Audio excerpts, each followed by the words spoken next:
Está no ar o STJ no seu dia, um programa do Superior Tribunal de Justiça. Apresentação, Tiago Gomide. Olá para você que nos acompanha a partir de agora. Está começando mais um STJ no seu dia. Eu sou o Tiago Gomide e hoje o nosso episódio trata da atividade dos cartórios extrajudiciais. Você sabia que os cartórios não são empresas, não têm personalidade jurídica própria e que os titulares respondem pessoalmente por erros cometidos? Essa e outras definições importantes foram firmadas pelo Superior Tribunal de Justiça ao uniformizar a jurisprudência sobre a atuação desses serviços delegados. As decisões envolvem temas como responsabilidade civil, concursos de remoção, nomeação de interinos e até o direito à divulgação de receitas e despesas, tudo com impacto direto na segurança jurídica dos atos praticados por notários e registradores. E para entender melhor esse assunto, quais são os limites e garantias nessa atividade, eu converso agora com a tabeliã e especialista em direito notarial e registral, Virgínia Arraes. Seja muito bem-vinda ao STJ no seu dia. Muito obrigada pelo convite. Aproveito também para mandar um alô muito especial para todos os ouvintes da rádio. Doutora Virgínia, começa contando aí pra gente qual que é a importância do STJ uniformizar a jurisprudência sobre cartórios extrajudiciais e por que isso tem impacto direto na sociedade. A uniformização feita pelo STJ é essencial para dar previsibilidade e segurança jurídica, sem nenhuma dúvida. Mas no caso dos cartórios, é importante lembrar que nós prestamos um serviço público por delegação do Estado. Isso significa que nossa atuação é administrativa e segue o princípio da legalidade estrita. Por isso, só 2 tipos de precedentes têm efeito vinculante direto sobre a nossa atividade. A súmula vinculante, prevista lá no artigo 103 da Constituição, e as decisões do Supremo em controle concentrado de constitucionalidade, conforme está lá no artigo 102 da Constituição Federal. Os demais precedentes judiciais obrigam ou vinculam o judiciário, mas como os cartórios são fiscalizados pelo próprio Poder Judiciário, essas decisões, como acórdãos em demandas repetitivas, súmulas do STJ e STF, ou até mesmo orientações de plenário, acabam chegando até os cartórios por meio da Corregedoria Nacional de Justiça e das corregedorias estaduais. Elas uniformizam esses entendimentos nos códigos de normas e aí sim nós aplicamos na prática diária. Isso garante, efetivamente, que o cidadão tenha o mesmo tratamento e a mesma segurança jurídica em qualquer cartório do Brasil, de norte ao sul, leste a oeste, enfim. É muito importante isso. E por que o STJ concluiu que cartórios extrajudiciais não são empresas e não possuem personalidade jurídica? Como que isso afeta a responsabilização em juízo? O STJ deixou claro que o cartório não é uma empresa. Ele é um serviço público prestado em caráter privado por uma pessoa natural que recebe essa delegação do Estado por intermédio de concurso público. O cartório não tem, então, personalidade jurídica nem patrimônio próprio. É o titular, como pessoa física, natural, que assume a responsabilidade por tudo o que acontece na serventia. Isso significa que, em caso de ação judicial, por exemplo, não se processa o cartório como instituição, mas sim o titular que estava à frente dele na época do fato. Essa compreensão reforça a responsabilidade pessoal do delegatário e evita que se crie uma falsa ideia de que o cartório seja um ente separado, um ente personalizado, como se a empresa fosse. Na realidade, toda a responsabilidade recai sobre a pessoa natural do titular da serventia que recebeu aquela delegação por concurso público. Qual que é o entendimento do STJ sobre a contribuição para o salário educação e por parte dos titulares de cartório e por que eles não são equiparados a empresas nesse aspecto?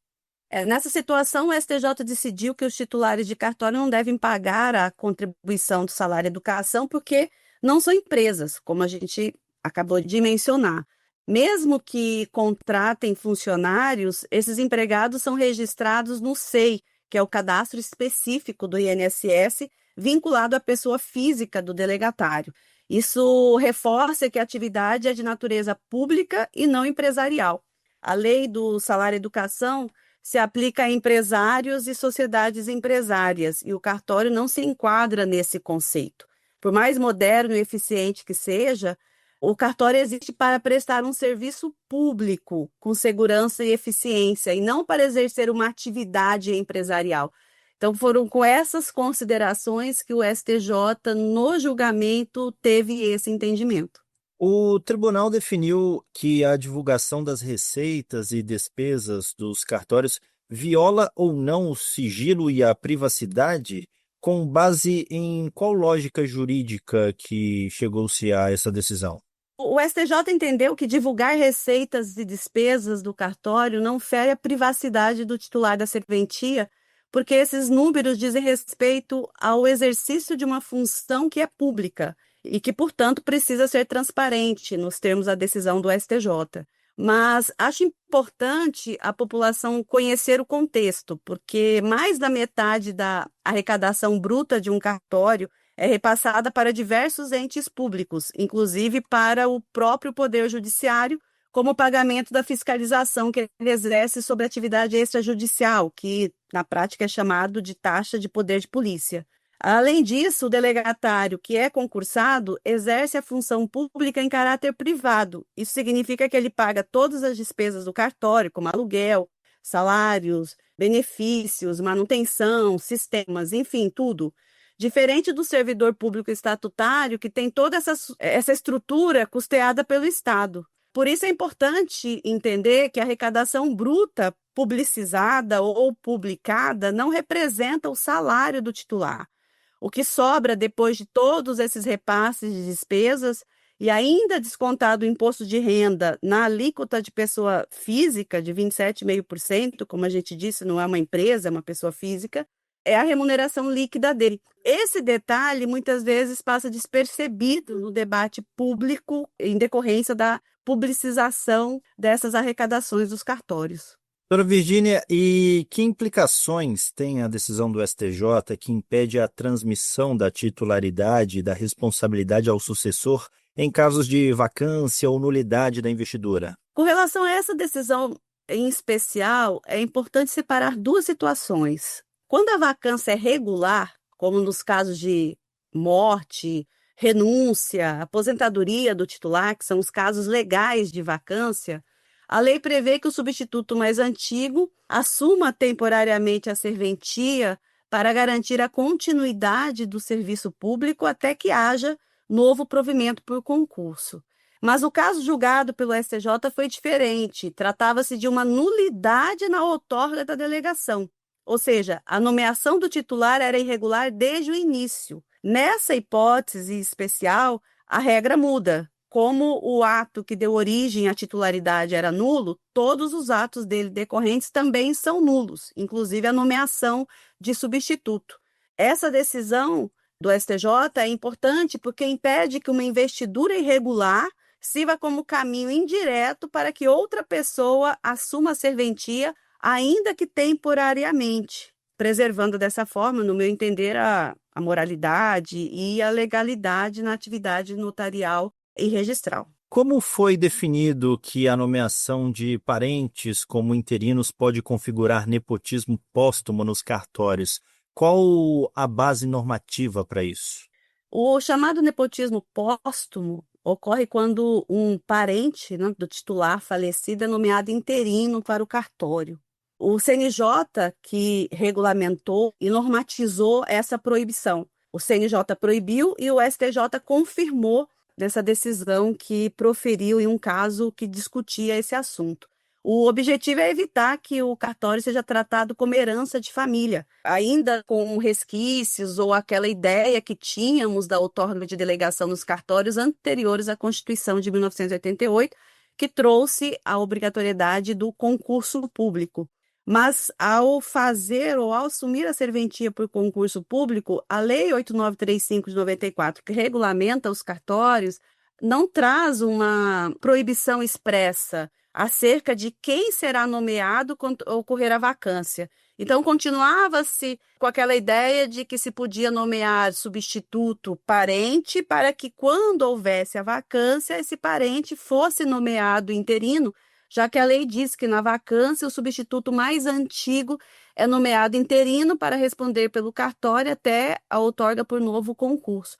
O CNJ, com o tempo, acabou regulamentando essa situação e entendendo que a interinidade não pode ser exercida por parentes do delegatário falecido.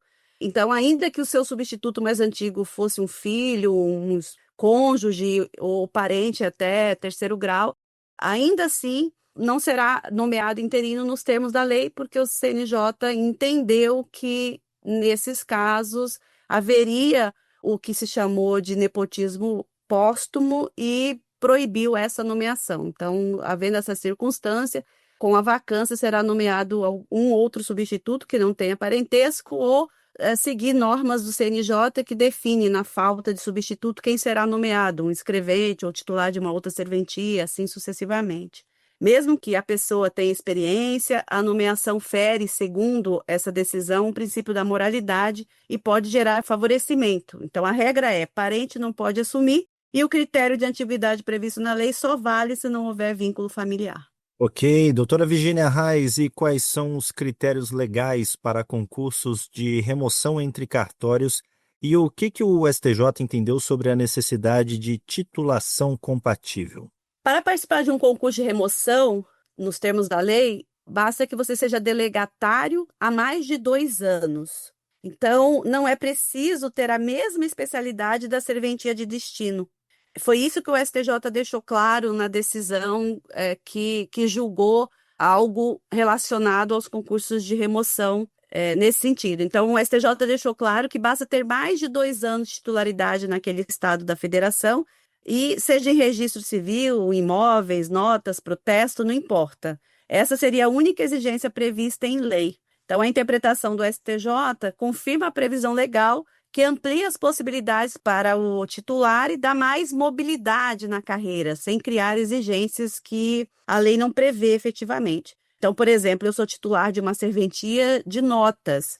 Eu posso participar do concurso de remoção que o Estado do Rio de Janeiro realizar, porque eu já tenho mais de 2 anos no exercício da delegação aqui no Estado do Rio de Janeiro e posso ser removida por um concurso para uma serventia de qualquer especialidade, não necessariamente para um outro cartório de notas. Eu posso ser removida para um cartório de registro de imóveis, de protesto, de RCPN, não importa. Então, para o STJ, ele confirmou que esse é o único requisito, desde, claro, que tudo esteja dentro das regras do edital e com aprovação em concurso de remoção. E já caminhando aqui para o fim da nossa conversa, doutora Virgínia, na falta de previsão legal específica, qual que é o prazo de prescrição aplicável às sanções administrativas contra notários e registradores? Bem, segundo o STJ, como a lei dos cartórios, que é a Lei 8935 de 94, não prevê um prazo específico de prescrição para sanções administrativas, o STJ decidiu que vale a lei estadual que regula o regime disciplinar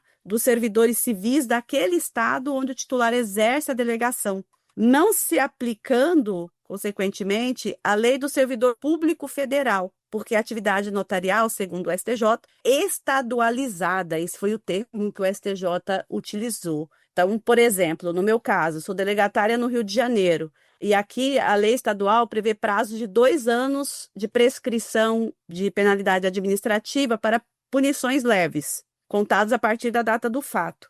Então, no processo julgado pelo STJ, que inclusive o case era de um titular no estado do Rio de Janeiro, o procedimento disciplinar só começou depois desse prazo de 2 anos, e por isso a punição foi considerada prescrita. Isso reforça que cada estado deve observar a sua própria legislação. Havia uma dúvida se, em decorrência dessa ausência de previsão legal, o prazo a ser aplicado seriam os prazos previstos na Lei do Servidor Público Federal. Então, com o julgamento desse case, o STJ decidiu que não, que os prazos a serem aplicados são das leis estaduais dos respectivos estados que versem, que tratem efetivamente do regime disciplinar dos servidores civis de cada estado. Ok, doutora Virgínia Reis, muito obrigado por essa sua participação aqui no STJ no seu dia e trazer esses esclarecimentos para os nossos ouvintes. Eu que agradeço mais uma vez o convite, Tiago. Eu estou sempre à disposição para colaborar com vocês e com os nossos ouvintes na medida do possível. Muito obrigada mais uma vez. STJ no seu dia, um programa do Superior Tribunal de Justiça. E o STJ no seu dia vai ficando por aqui. Eu agradeço pela sua companhia, pela Rádio Justiça e também pelas plataformas digitais. O STJ no seu dia tem produção de Caio Baltazar, trabalhos técnicos de Roberto Glória, direção e coordenação geral de Daniele Lombardi. Até o próximo programa. Tchau, tchau. STJ no seu dia, um programa do Superior Tribunal de Justiça.